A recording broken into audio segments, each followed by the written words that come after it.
Hello friends, welcome to Sonali nursing tips. So आज का topic क्या है? Exchange of gases, carbon dioxide and oxygen. So हम air के थ्रू बहुत सारी गैसों को इनहेल करते हैं, लेकिन जो सिग्निफिकेंट एंड इम्पोर्टेंट गैसेस है जो हमारी बॉडी में फंक्शन परफॉर्म करती है वो ऑक्सीजन एंड कार्बन डाइऑक्साइड है। और बाकी की गैसेस जैसे nitrogen and inner gases as it is हमारी बॉडी से निकल जाते हैं। सो ऑक्सीजन सेल्स की फंक्शन के लिए बहुत ही इंपॉर्टेंस है, जो कि लंग्स के थ्रू इनहेल होती है, एंड कार्बन डाइऑक्साइड जो कि एक वेस्ट प्रोडक्ट है वो लंग्स के थ्रू एक्सहेल होती है। सो एक्सचेंज ऑफ गैसेस किसके थ्रू होता है? लंग्स के थ्रू होता है। सो हम देख लेते हैं। Exchange of gases takes place between alveoli and blood across the respiratory membrane. तो इसमें क्या है कि एल्वेलाई और ब्लड के बीच में गैसों का एक्सचेंज होना किसके थ्रू होता है? रेस्पिरेटरी मेम्ब्रेन के थ्रू होता है। सो उसको क्या बोलते हैं? External respiration. And internal respiration में क्या होता है? ब्लड एंड टिश्यू के बीच में गैसों का एक्सचेंज होना, that is known as internal respiration. So सबसे पहले हम बात करते हैं एक्सटर्नल रेस्पिरेशन। एक्सटर्नल रेस्पिरेशन में क्या होता है कि एल्वेलाई और ब्लड के बीच में गैसों का एक्सचेंज होना किसके थ्रू होता है? रेस्पिरेटरी मेम्ब्रेन के थ्रू होता है। उसको क्या बोलते हैं? External respiration. एक्सटर्नल रेस्पिरेशन में क्या होता है कि जो हमारी कैपिलरी मेम्ब्रेन होती है वो हमारी पूरी बॉडी से डीऑक्सीजनेटेड ब्लड लेकर आती है। इसमें क्या होता है कि कार्बन डाइऑक्साइड का अमाउंट जो होता है ज्यादा होता है और ऑक्सीजन का अमाउंट कम होता है।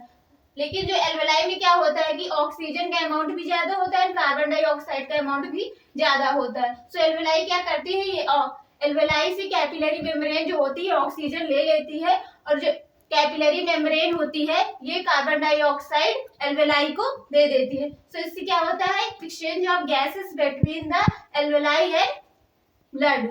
सो that is known as external respiration. So internal respiration क्या है कि इंटरनल रेस्पिरेशन में ब्लड एंड टिश्यू के बीच में गैसों का एक्सचेंज होना, that is known as internal respiration. में क्या है कि जो कैपिलरी मेम्ब्रेन होती है वो ऑक्सीजन लेकर आती है। सो इसमें ऑक्सीजन का कंटेंट क्या होता है? ज्यादा होता है। और कार्बन डाइऑक्साइड का कम होता है। सो ये किससे घिरा है?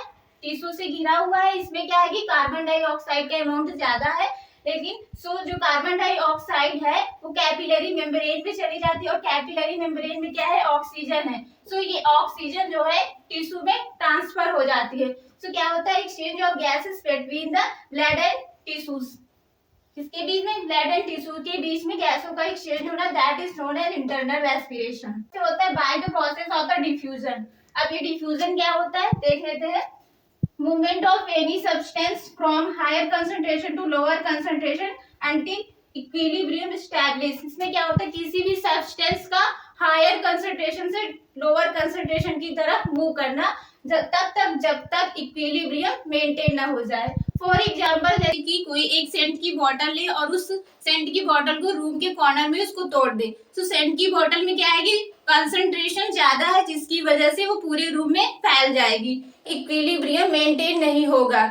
हायर कंसंट्रेशन से लोअर कंसंट्रेशन की तरफ सब्सटेंस मूव कर रहा है, दैट इज कॉल्ड एज क्या? डिफ्यूजन। कहते हैं एक्सचेंज ऑफ गैसेस अगर when A difference in A partial pressure. Partial pressure क्या होता है? अगर हम एक मिक्सचर ऑफ गैसेस की बात करें तो इसमें काफी सारी गैसेस होती है, और हर एक गैसेस की अपनी एक वैल्यू होती है, अपना एक पार्शियल प्रेशर होता है। इसी को हम बोलते हैं पार्शियल प्रेशर। पार्शियल प्रेशर क्या है कि एक अकेली गैस एक प्रेशर को एक्सर्ट करती है in a mixture of gases, that is known as partial pressure. अगर हम एल्वेलाई में देखें जो पार्शियल प्रेशर, ऑक्सीजन का जो पार्शियल प्रेशर है 104 mm of Hg है, एंड जो कार्बन डाइऑक्साइड का पार्शियल प्रेशर है वो 40 mm of Hg है।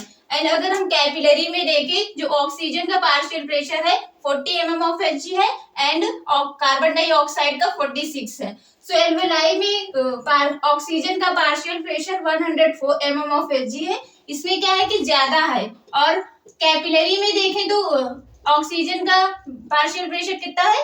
40 mm of Hg है। तो ये कहाँ जाएगा? जो एल्वेलाई से ऑक्सीजन कैपिलरी में जाएगा, क्योंकि higher concentration to lower concentration की तरफ मूव करेगा। नाउ मैंने हर गैस का पार्शियल प्रेशर मेंशन कर दिया है अलग अलग कंडीशन में।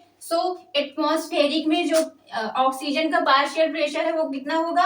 159 mm of Hg, और कार्बन डाइऑक्साइड का पार्शियल प्रेशर कितना होगा? 0.3 mm of Hg।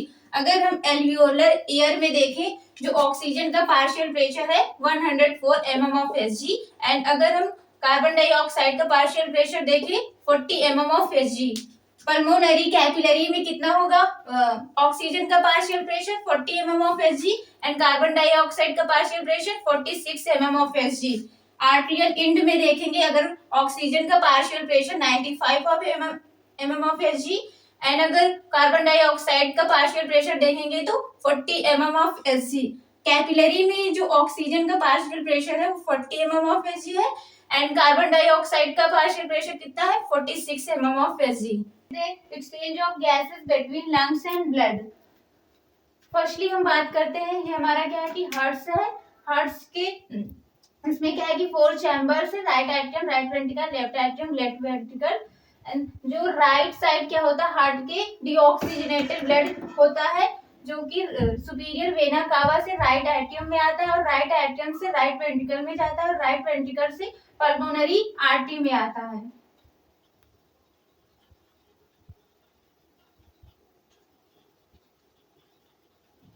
Pulmonary artery में डीऑक्सीजनेटेड ब्लड होता है, ये क्या होती है कि फर्दर डिवाइड हो जाती है पल्मोनरी कैपिलरी में। पल्मोनरी कैपिलरी में क्या होता है कि जो ऑक्सीजन का पार्शियल प्रेशर है वो 40 है mm ऑफ Hg है एंड कार्बन डाइऑक्साइड का पार्शियल प्रेशर 46 है। अगर हम एल्वोलाई में देखें, जो ऑक्सीजन का partial pressure 104 and carbon dioxide का 40 mm ऑफ Hg।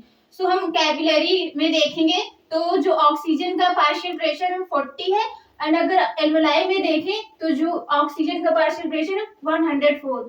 सो इसमें क्या है कि एल्वोलाई में कितना है? ज्यादा है और इसमें कैपिलरी मेम्ब्रेन में क्या है कि कम है। सो एल्वोलाई से कैपिलरी मेम्ब्रेन की तरफ आएगा क्योंकि higher concentration to lower concentration की तरफ मूव करेगा। ऐसे ही हमारा जो कैपिलरी पल्मोनरी कैपिलरी में जो कार्बन डाइऑक्साइड का लेवल है 46 है, बट जो एल्वोलाई में कार्बन डाइऑक्साइड का 40 है। सो इसमें ज्यादा है तो कार्बन डाइऑक्साइड जो है एल्वोलाई में आएगा, इससे क्या होगा? एक्सचेंज हो जाएगा और हमारी बॉडी से एक्सेल आउट हो जाएगा। यहाँ से ही exchange of gases between lungs and blood के बीच गैसों का एक्सचेंज हो जाता है।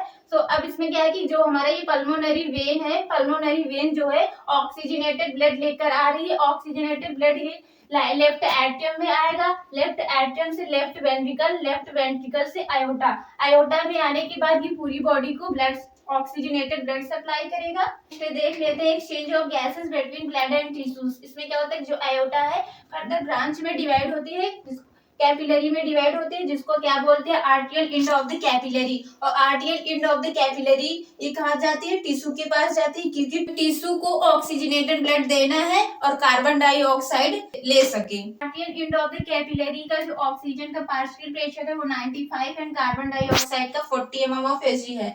अगर हम टिश्यू में देखेंगे, ऑक्सीजन का partial pressure 40 mm of Hg and carbon dioxide का 46 है। So arterial end of the capillary में जो ऑक्सीजन का पार्शियल प्रेशर है 95 है एंड टिश्यू में ऑक्सीजन का पार्शियल प्रेशर 40 है। सो जो कैपिलरी से जो ऑक्सीजन है वो टिश्यू में जाएगा, क्योंकि higher concentration to lower concentration की तरफ मूव करता है। और अगर हम जो कैपिलरी है कार्बन डाइऑक्साइड को देखेंगे तो इसमें क्या है कि 40 mm ऑफ Hg है एंड टिश्यू में कितना है कि कार्बन डाइऑक्साइड का पार्शियल प्रेशर 46 है। तो कार्बन डाइऑक्साइड मूव करेगा कैपिलरी के तरफ, क्योंकि higher concentration to lower concentration. So this is called exchange of gases between blood and tissues. ये हमारा ब्लड एंड टिश्यू के बीच में गैसों का एक्सचेंज होता है।